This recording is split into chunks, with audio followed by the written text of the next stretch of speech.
Welcome back नाजरीन, मेहमान गिरामी मौजूद, सवालात मेरे पास मौजूद। डॉक्टर साहब, मैं आपकी तरफ आऊंगा। ये जो कुछ हाउस ऑफिसर्स के तनख्वाह लेने की खबरें हैं, एक तो ये बताएं कि इनमें कितनी सदाकत है। अगर वो तनख्वाह नहीं ले रहे और हाउस जॉब पे थे और उनको कोरोना में झोंक दिया गया है, एक तो वो उनको हिफाजती किट्स नहीं मेरा ख्याल अभी तक मिली, और विदाउट पे काम करना, और फिर हुकूमत के बबांगे दोहल जो हैं वो दावे, ये तो कंट्राडिक्शन नजर आ रहा है। ये जरा बताइए इसमें। बहुत शुक्रिया शमसी साहब, और मुझे खुशी हुई है कि आपने कम से कम एक ऐसा पॉइंट इस वक्त उजागर किया है कि जिसकी तरफ बदकिस्मती से कोई तवज्जो जो है वो अभी तक थी नहीं। मैं आपको सिर्फ ये बयान करूं कि इस वक्त हाउस जॉब में 3 किस्म के डॉक्टर आते हैं। एक डॉक्टर हैं कि जो यहाँ के जो पब्लिक सेक्टर मेडिकल कॉलेज से MBBS करके निकले हैं और वो हाउस जॉब कर रहे हैं। दूसरा है हमारे पास जो प्राइवेट मेडिकल कॉलेजेस पाकिस्तान में हैं, वहां से MBBS किया और वो हाउस जॉब के लिए आए। अच्छा, तीसरा एक है हमारे पास सेगमेंट के जो इंटरनेशनल ग्रेजुएट हैं, जो मुल्क से बाहर जाके कॉलेजों से करके और अपने वतन में वापस, कोई चाइना गया, कोई रशिया गया, या मुख्तलिफ दुनिया के किसी भी मुल्कों से उन्होंने MBBS फॉरेन कंट्रीज से एजुकेशन लेकर। अब हुआ ये है कि इस वक्त जो हाउस जॉब अपने जो पब्लिक सेक्टर के जो हाउस MBBS करके निकलते हैं वो हाउस जॉब लेते हैं, अपने हॉस्पिटल्स में पेड होती है।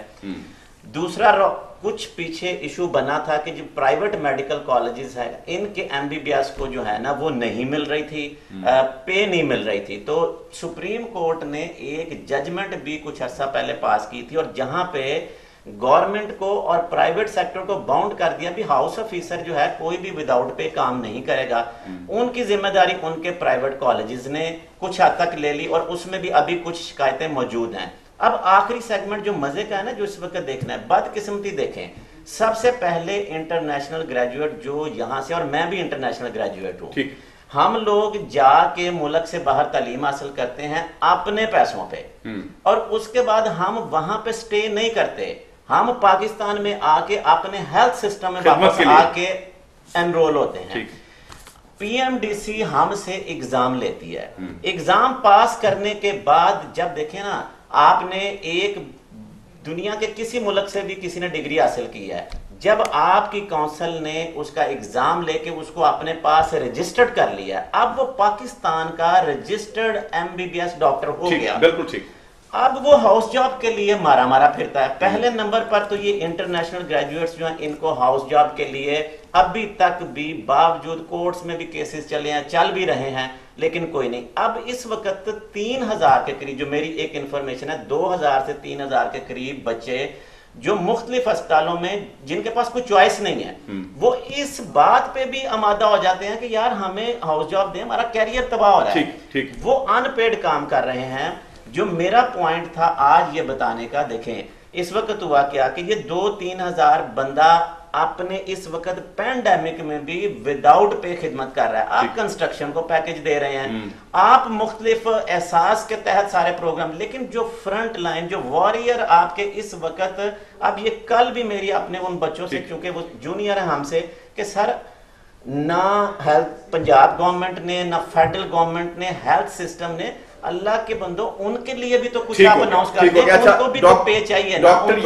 डॉक्टर यास्मीन राशिद साहिबा एक प्रोफेशनल डॉक्टर हैं, जबकि महकमा सेहत वाले ये समझ रहे थे कि अगर ये हेल्थ डिपार्टमेंट किसी डॉक्टर को दे दिया जाएगा तो वो डॉक्टर्स के मसाइल भी समझेगा, मरीज के मसाइल भी समझेगा। लेकिन अफसोस के साथ ये है कि जी इनकी मिनिस्ट्री में सबसे ज्यादा लोगों को मायूसी हुई है। और यहाँ पे छोटी शमशेर साहब एक बात और ऐड करूं, इसके अलावा इस वक्त आपके पास 10,000 डॉक्टर के करीब 5 से 10,000 का नंबर है जिन्होंने अभी PMDC पास नहीं किया, वो भी मौजूद। मैंने तो पहले भी कहा था कि आप उनको भी आप यूटिलाइज कर सकते हैं, आप यूटिलाइज कर सकते हैं सिस्टम में, आपके पास मैन पावर है, मुल्क में बैठे हुए हैं। अच्छा, यहाँ एक चीज बड़ी अहम है, आपने बात की है कि जी कंस्ट्रक्शन साइट को आप पैकेज दे रहे हैं। यहां तो मुझे गिला ये भी है कि यहां तो बात होना शुरू हो गई है कि जिन शोबों को सब्सिडाइज करना चाहिए, जो चेहरा मोरा होते हैं, जैसे डॉक्टर हैं, सहाफी हैं, इसी तरह दीगर शोबा जिंदगी से ताल्लुक रखने वाले हमारे ताजर हैं, मैंने उनके लिए या किसी के लिए कोई ऐसा पैकेज अनाउंस होते हुए अभी तक पाकिस्तान में नहीं देखा कि जो कम से कम उनको कोई हौसला दे, उनका कॉन्फिडेंस बढ़े। जी आसिफ एक मिर्जा साहब, डॉक्टरों की 2-2 दिन की पे कटी है इस महीने से। हाँ जी, लेकिन वो उन्होंने कहा है कि जी आप नहीं काटेंगे अभी, शुक्र है इस बात। अच्छा, उसमें आसिफ एक मिर्जा साहब, ये जो साथ साथ हम ये बात कर रहे हैं कि जी माशी तौर पे जो है हालात खराब हो रहे हैं, लोगों के दस्तरखान पे फर्क पड़ा है, आपने पूरी तफसील पहले सेशन में आपने बता दी, लेकिन उसके साथ साथ कोरोना मईशत की खराबी की आड़ में हमें कोरोना से डरा के, खौफजदा करके, जो हमारे ही मुलाजम, हमारे ही टैक्स पे जो है तनख्वाह लेने वाले, रात के 10-12 बजे आके जब आपके घरों को नॉक करके सर्चिंग के लिए आएंगे, और वो भी तकरीबन अच्छे भले पोश इलाकों में, और ऐसे लोग जो कि जिनको हर बंदा एक दूसरे को, हमसाये को जानता है, तो आसिफ बेग मिर्जा साहब उस वक्त अफसोस नहीं होता कि आपसे आईडी कार्ड मांगा जा रहा है, आपसे आपके पर्टिकुलर्स मांगे जा रहे हैं? ठीक है, हम पाकिस्तानी शहरी हैं, उसके लिए एक वक्त मुकर्रर कर दें, यानी शाम 7 बजे से पहले पहले, 5 बजे से पहले पहले कर लें। तो ये बेग साहब बताएं, और माल टाउन में जो बढ़ती हुई वारदातें हैं चोरी और डकैती की, उसके बारे में थोड़ा सा मैं चाहूंगा कि आप। बड़ा पर्टिनेंट सवाल किया है। इससे पहले जो डॉक्टर साहब ने जो बात बताई, सच्ची बात है, मेरे तो डूबे खड़े हो गए जो डॉक्टर्स की हालत जार सुन के। मेरा पहले ख्याल था कि शायद ये जो बॉन्डेड लेबर है ना, ये भट्टों में एग्जिस्ट करती है, लेकिन यहाँ पे डॉक्टरों को बॉन्डेड लेबर बना के directly under the nose of the government ये उनसे ये काम लिया जा रहा है। तो ये मेरे लिए इंतहाई एक शॉकिंग बात है, जो 21st सेंचुरी में इट इज अनथिंकेबल। ठीक है, ये तो मेरे तो इसमें इस मामले में मेरा ये कमेंट है। आपने दूसरी बात की अपने माल्टाउन में, आपने जो जो जो शहला मलिक साहब का जो कल फायरिंग का वाकया हुआ है माल्टाउन में, उसका जिक्र किया। उसके बाद माल्टाउन सोसाइटी के प्रेसिडेंट साहब ने एक तमाम रेजिडेंट्स को ये कहा है कि वहाँ पे जो नए एंट्रेंट्स होंगे उनकी चेकिंग होगी, सवाल जवाब होगा। लेकिन इससे पहले पिछले चंद रोज से मॉडल टाउन के कुछ ब्लॉक्स में रात को 11 बजे, 12 बजे, 11:30 बजे आके 4-5 पुलिस मैन यूनिफॉर्म पहनी, हाथ में गन्स पकड़ी, और आपसे घंटियाँ मार के कहते हैं जी कि आप बाहर आए। अच्छा, उनसे पूछा गया भाई क्यों? उसने कहा जी कि हमने वेरिफिकेशन और सर्च करनी है, तो उनके पास क्या मिशन है, गॉड नोज बेटर। अच्छा, अब प्रॉब्लम ये है कि ये ऐसे लोग जिस तरह माशरे में है कि कई लोग जो हैं वो इनकी यूनिफॉर्म की, याली यूनिफॉर्म की आड़ के अंदर भी वारदातें भी करते हैं। एन मुमकिन है कि ये जो उनको असाइनमेंट दी गई हो वेरिफिकेशन की, ये एक अलग बात है, लेकिन उसके लिए एक महज़ब तरीका है। रमज़ान का महीना है, लोग तहज्जुद के लिए उठते हैं, जल्दी सोते हैं, और इस वक्त आना, और सोशली कितना एम्बैरेसिंग है कि आपके घर के बाहर 5 पुलिस वाले गन पकड़ के रात को खड़े होंगे, जिस तरह आपने पता नहीं क्या वारदात कर दी है। और इसके अंदर, इसी रूप के अंदर खुदा न खास्ता कोई जाली किस्म के लोग जो वारदात भी कर सकते हैं। तो ये चीज जो है, इसका भी हुकाम को नोटिस, जिनके शवाहिद मौजूद हैं जी, उन्होंने पुलिस की वर्दियां पहन के कई दफा वारदातें हुई हैं, डकैतियां हुई हैं। जी, इसका जो मैं तो यही कहूँगा कि जो हुकाम आला है इसका नोटिस ले, इनको एक तरीके के साथ इनके SOPs बनाएं कि किस तरह उन्होंने किसी घर को अप्रोच करना है। एक पढ़े लिखे, एक अच्छी सोसाइटी के अंदर लोग हैं, आपने देख रहे हैं कि घर में कोई टैलेंट है या नहीं है, कोई एक बंदा जाए तरीके से जाके बात करे, गन्स पकड़ के उनके घर के बाहर खड़ा हो जाना जिस तरह किसी पता नहीं किसको पकड़ने आए हुए हैं। तो ये चीज़ इंतहाई जो है, जो काबिल मजम्मत है, इसकी तरफ आपने बड़ी सही निशानदेही दी है। ठीक, अपना वहीद आलम खान साहब, चूंकि आप अवामी, बार बार मैं ये कह रहा हूँ कि अवाम को रिप्रेजेंट कर रहे हैं और एक कानून साज असम्बली के मेंबर हैं, आप इस पे क्या कहते हैं कि जो सूरत हाल इस वक्त नागहानी तो है ही, ये वबाई मर्ज तो है ही, उस मर्ज की आड़ में यहाँ पे बहुत कुछ हो रहा है, उसका पर्दा डाल के बड़ा कुछ हो रहा है, वो मैं अपनी जुबान पे नहीं ला सकता कि इस तरह की मर्ज के दौरान लोगों को लूटा जा रहा है, खवातीन को गोलियां लग रही हैं, लाकानूनियत की इंतहा हो चुकी है और चैन की बांसुरी हो रही है। जनाब, हमारे CM साहब सिर्फ कोरोना काटता है या नहीं काटता, इसके ऊपर बात कर रहे हैं। सॉरी सर, वहीद आलम साहब बात करने से पहले 1 मिनट, मेरा भी एक सवाल है, उसको भी इस पर शामिल कर रहे हैं। ये जो वारदातें दूसरी तो हैं ही हैं, जो सबसे बड़ी वारदात महंगाई की है, यहाँ पे जो आप देख रहे हैं फ्रूट के भाव क्या है, वो भी तो के भाव क्या है, वो भी है, और प्राइस कंट्रोल सिस्टम बिल्कुल डिफीट हो गया है ही नहीं।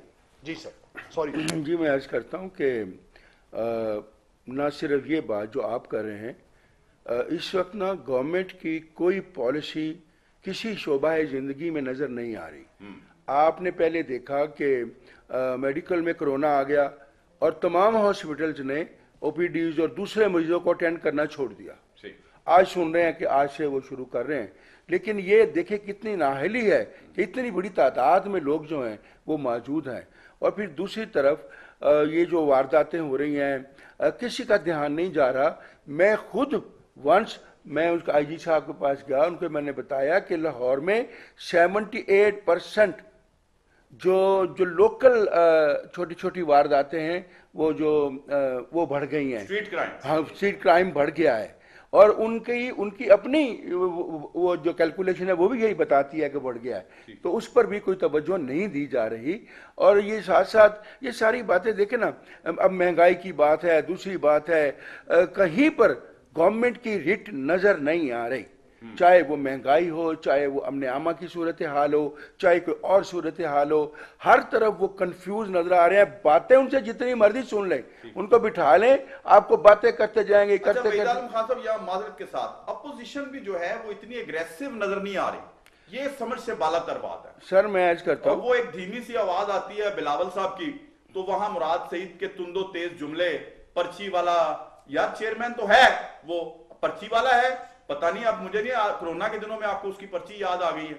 तो मुराद सईद साहब के तुंदो तेज जुमले कौमी यकजहती पे कितनी बड़ी कारी ज़रब लगा रहे हैं। पहली बात तो यह है कि आपने ये देखा कि कायदे मोहतरम मियां शहबाज शरीफ साहब तशरीफ लाए, उन्होंने आकर भरपूर प्रेस कॉन्फ्रेंस की कोरोना के बारे में, और आने वाले दिनों में आने के लिए जो इकदाम उठाने हैं वो तजवीज़ की और बातें बताई, और अल्टीमेटली ये वही कर रहे हैं जो उन्होंने पहले दिन बताई।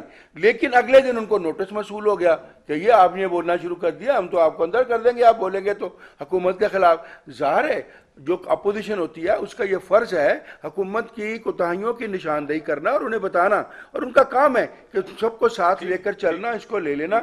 लेकिन यहाँ पर कोई सुनने के लिए तैयार नहीं है। आप ये देखें कि कायदे मोहतरम ने एक बार परसों प्रेस कॉन्फ्रेंस की, आज उन्हें फिर नोटिस भेज दिया है कि भाई आप कौन होते हैं, आप कौन होते हैं बोलने वाले जनाब। ये यानी जबान बंद करने की, ये सिर्फ सियासतदानों के साथ नहीं हो रहा, सहाफियों के साथ भी यही हो रहा है। और दूसरा मकतबा फिक्र जो भी हुकूमत के खिलाफ बोल रहा है उसके साथ यही हो रहा है, उसे किसी को बोलने नहीं दे रहे।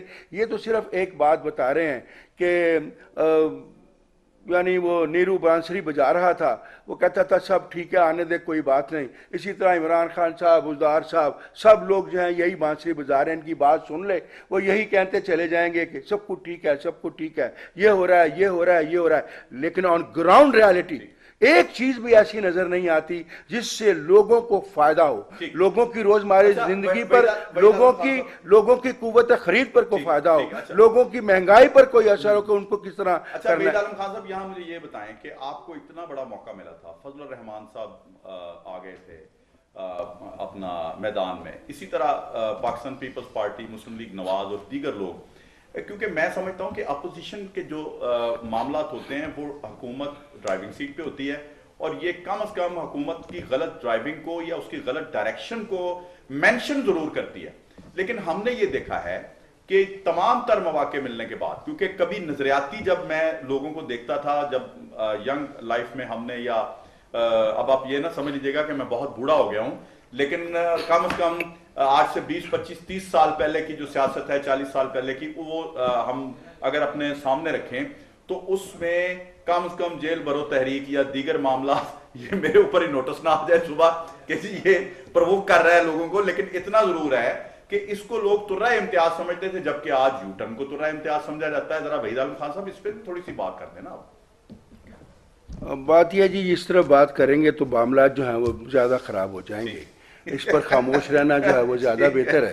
तो मैं इसमें क्या कह सकता हूँ, आप बहुत समझते हैं। वैसे मैं नजरियाती बात की बात कर रहा हूँ कि कम से कम नजरियाती लोग मौजूद हैं, वो अवाम के लिए कम से कम आवाज बुलंद करें, करिया करिया गांव गांव, क्योंकि अवाम लुट रही है, कभी कोरोना के हाथों, कभी डाकुओं के हाथों, कभी चोरों के हाथों, कभी बीमारी के हाथों, कभी उनको, आप डॉक्टर्स की बात देख लें, आप सहाफियों का जो माशी कत्लेआम हो रहा है उसके बारे में आप देख लें। वहीद आलम खान साहब, हम तो आपकी सपोर्ट चाहते हैं क्योंकि अपोजिशन के इख्तियार में कुछ नहीं है, कम से कम आवाज बुलंद करना तो इख्तियार में है कि नहीं? नहीं, तो वो आवाज बुलंद करते हैं ना, जो आदमी आवाज बुलंद करता है उसको आप दबा देते हैं। तो फिर ये तो बड़े जुल्म की बात है ना कि आप लोगों के लिए बात भी नहीं कर सकते, अपने लिए बात नहीं कर सकते। असेंबली में जाएं तो हमारा हक है हर टॉपिक पर बात करना, लोगों की बात करना, दूसरों पे बात करना, लेकिन वो हमें तनकीद करना शुरू कर देते हैं। ये आप आकर यहाँ पर एहतसाब पर बात शुरू कर देते हैं। भाई सारे ये मामलात हैं जिंदगी जो दुनिया के उस पर बात कर रहे हैं ना, इसीलिए वो फोरम मौजूद है ताकि उस पर बात की जा सके। बिल्कुल ठीक है जी, बिल्कुल ठीक है। बल्कि यहाँ तो ये है कि जी अपनी ही इंफॉर्मेशन मिनिस्टर को, मुशीर को बाहर निकाल के उसके ऊपर करप्शन के इल्जाम लगा दिए जाते हैं और फिर उसको पकड़ा नहीं जाता, उसको घर भेज दिया जाता है। इसी तरह जहांगीर तरीन साहब के ऊपर इल्जाम लगाए गए, उनको पकड़ा नहीं जाता, वो आराम से बैठे हुए हैं। ये मुझे अजीब मंतक है, समझ नहीं आ रही जी। डॉक्टर साहब आपने डॉक्टर्स की बात कर दी, अब थोड़ी सी लॉकडाउन पे, नरमी पे भी बात कर दें कि ये जो तजब्जब का शिकार हैं लोग। अभी जब मैं शायद प्रोग्राम करने के लिए आ रहा था तो हफ्ता इतवार का बताया जा रहा था कि जी कारोबार जो है वो बंद रहेगा। अभी थोड़ी देर पहले बताया गया जुमा हफ्ता इतवार बंद रहेगा। अभी ये कि चंद बड़े शहरों में लॉकडाउन जो है वो नरम नहीं होगा। ये अजीब सी सूरत हाल है, इसमें जरा थोड़ा सा बताएं जी। शमसी साहब, आप देखें कि ये पहले नंबर पर तो लॉकडाउन जो भी हमारा रहा है वो लॉकडाउन था ही नहीं, वो पार्शियल ही रहा है। हमेशा जब हमने देखा कि वो इतनी सख्ती खैर हुई नहीं। मैं इस पे हुकूमत की तो चलो जो कमज़ोरियाँ होती हैं वो अपनी जगह पर, लेकिन कौम के हिसाब से भी हम देखें कि हम कानून की पाबंदी करने वाली कौम या मुआशरा नहीं है। मैं एक छोटी सी बात ये करूं कि WHO ने 6 पॉइंट्स दिए हैं कि जी लॉकडाउन नरमी वो ममालक करें जो इन 6 पॉइंट्स के ऊपर पूरा उतरते हैं। पहला पॉइंट वो लिख रहे हैं जी कि अगर आपके पास जो ट्रांसमिशन डिजीज की है, बीमारी की, वो कंट्रोल हो गई है। अभी आप देख लें कि अभी इस वक्त हम पीक पे जा रहे हैं। बिल्कुल ठीक। दूसरा पॉइंट यह है कि अगर आपके सेहत का निज़ाम मुकम्मल तशखीस, फिर उसको टेस्ट करने की, और फिर जो इस नरमी के दरमियान जो हेल्थ सिस्टम के ऊपर बोझ आना है कि केसेस बढ़ सकते हैं, उसकी सलाहियत रखता हो कि वो उसको पूरा संभालेगा। इसमें भी मैं समझता हूं कि ये मेरे कहने से नहीं बल्कि वो यहाँ बात है कि हमारा हेल्थ सिस्टम दुनिया के मजबूत हेल्थ सिस्टम में तो आता ही नहीं है, तो थोड़ी सी हमें वहां पे भी प्रॉब्लम है। इसी तरह ये है कि जो सबसे इंपॉर्टेंट उन्होंने कही है कि फंडामेंटल्स क्या हैं। फंडामेंटल्स कोरोना के उन्होंने कहे हैं जी कि social distancing, hand washing, face mask का इस्तेमाल, और ये जो गैदरिंग जितनी भी हैं इनका अवॉइड करना। अब जब मार्केटें हम खोलेंगे, या मैंने पहले भी एक प्रोग्राम में कहा था कि, और वहीद आलम साहब ने सही मेंशन किया कि जब तक हुकूमत बैठकर दुकानदारों से या ताजरों के साथ एक SOP डिजाइन नहीं करती। अच्छा, SOP डिजाइन करके दे देना काफी नहीं है शमसी साहब, उसकी मॉनिटरिंग और उसके ऊपर फिर इम्प्लीमेंटेशन। मैं मेडिकल एक्सपर्ट हूं, मैं ये सिर्फ सोच रहा हूं, खुदा ना खास्ता अल्लाह ना करे कि ऐसा हो, लेकिन अभी तक आप देखें हमारी कर्व जो है वो ऊपर की तरफ जा रही है। टेस्टिंग कैपेसिटी हम बढ़ाते जा रहे हैं तो नंबर ऑफ केसेस बढ़ते जा रहे हैं, और क्रिटिकल पेशेंट्स के लिए जगह नहीं है। और क्रिटिकल पेशेंट्स के लिए सूरत हाल, कल 1-2 जगहों के लाहौर के ही इंटरव्यू सुनने में आ रहे हैं कि वहां पे वो मजीद वेंटिलेटर या उनको बेड्स रिक्वायर्ड हैं। तो ये चीजें भी साथ साथ गवर्नमेंट को हेल्थ सिस्टम के भी पहले SOP देखने पड़ेंगे कि आपने प्राइवेट सेक्टर को साथ एंगेज करना है। क्या आपका टोटल जो पब्लिक सेक्टर है जो कि इस वक्त 30% बहुत शुक्रिया डॉक्टर साहब आपको दे रहा है, वो इस काबिल है। बहुत बहुत शुक्रिया डॉक्टर साहब, जनाब आसिफ बेग मिर्जा साहब, जनाब वहीद आलम खान साहब, आप प्रोग्राम में तशरीफ लाए। नाज़रीन, जो कंक्लूजन है, आपने प्रोग्राम तो देखा, इसमें जो मुझे समझ आई है कि कम से कम जो SOPs बनाने हैं, या जिन जिन एरियाज में लॉकडाउन, स्मार्ट लॉकडाउन करना है या लॉकडाउन नरम करना है, तो उसकी ताजर तंजीमें या दीगर मोहल्ला कमेटियां या दीगर मामलात या वहां के जो बाख्तियार लोग हैं उनको इत्माद में लेके उनके जरिए SOPs पे अमल दरामद कराया जाए, बजाय ये कि पुलिस जाके डंडे मारे या इस तरह की सूरत हाल हो। तो मेरा ख्याल है कि इस दौर में, इस वक्त में सबसे ज्यादा जरूरी है अवाम का इत्माद, कौम का जो है वो कॉन्फिडेंस। अगर वो बढ़ा के इनके जिम्मे इख्तियार लगाया जाए तो हुकूमत और रियासत जो है वो कामयाब हो सकते हैं। आज तक के प्रोग्राम के लिए इजाजत चाहता हूं, लेकिन उससे पहले एक शेर आपकी नजर करना चाहता हूं, क्योंकि यहां सब खौफजदा हैं कि कोई बोलेगा तो शायद उसको भी कोई नैब का नोटिस या किसी इदारे का नोटिस आ जाएगा। लेकिन मैं एक शेर हो गया है तो मैं वो आपकी नजर कर देता हूं कि फितना अंगेज तकल्लुम से खामोशी बेहतर, फितना अंगेज तकल्लुम से खामोशी बेहतर, फितना परदाज खामोशी से कलाम अच्छा। आज तक के प्रोग्राम के लिए जवाद शमसी और मेरी पूरी टीम को इजाजत दीजिए। आपसे आइंदा प्रोग्राम में मुलाकात होगी। अल्लाह हाफिज। पाकिस्तान जिंदाबाद।